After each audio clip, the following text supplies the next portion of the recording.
दिल्ली सरकार की नई आबकारी नीति के विरोध में दिल्ली बीजेपी के द्वारा आज दिल्ली में 15 अलग अलग जगह पर चक्का जाम किया गया। प्रदेश अध्यक्ष आदेश गुप्ता के नेतृत्व में बीजेपी कार्यकर्ताओं ने अक्षरधाम सराय काले खान जाने वाला प्रमुख रास्ता NH-24 पर चक्का जाम करके अपना विरोध प्रदर्शन जताया। इस दौरान काफी समय तक सड़कों पर जाम रहा। हालांकि आंदोलन को उग्र होता देखकर दिल्ली पुलिस ने आदेश गुप्ता को हिरासत में लिया और आंदोलन खत्म करा दिया। वहीं कुछ देर बाद आदेश गुप्ता को छोड़ दिया गया। आदेश गुप्ता ने दिल्ली सरकार पर आरोप लगाते हुए कहा कि दिल्ली सरकार शराब बिक्री को लेकर जो नई आबकारी नीति लेकर आई है उसमें बड़े स्तर पर भ्रष्टाचार हुआ है। दिल्ली के युवाओं को नशे में धकेलने के लिए दिल्ली सरकार के द्वारा ये नीति लाई गई है। आदेश गुप्ता ने चेतावनी देते हुए कहा कि ये नीति अगर वापस नहीं ली गई तो विरोध और तेज होगा।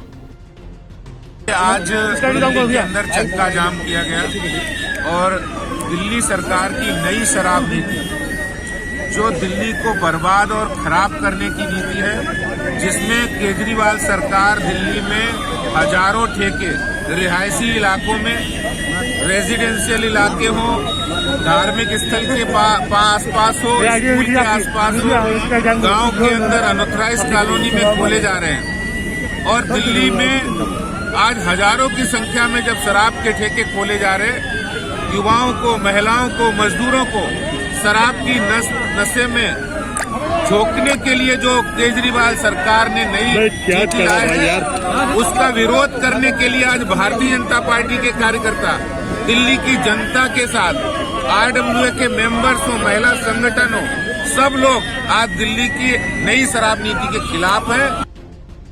वहीं भाजपा द्वारा नई आबकारी नीति का विरोध लगातार किया जा रहा है। इसको लेकर दिल्ली के डिप्टी CM मनीष सिसोदिया ने दिल्ली बीजेपी पर निशाना साधा।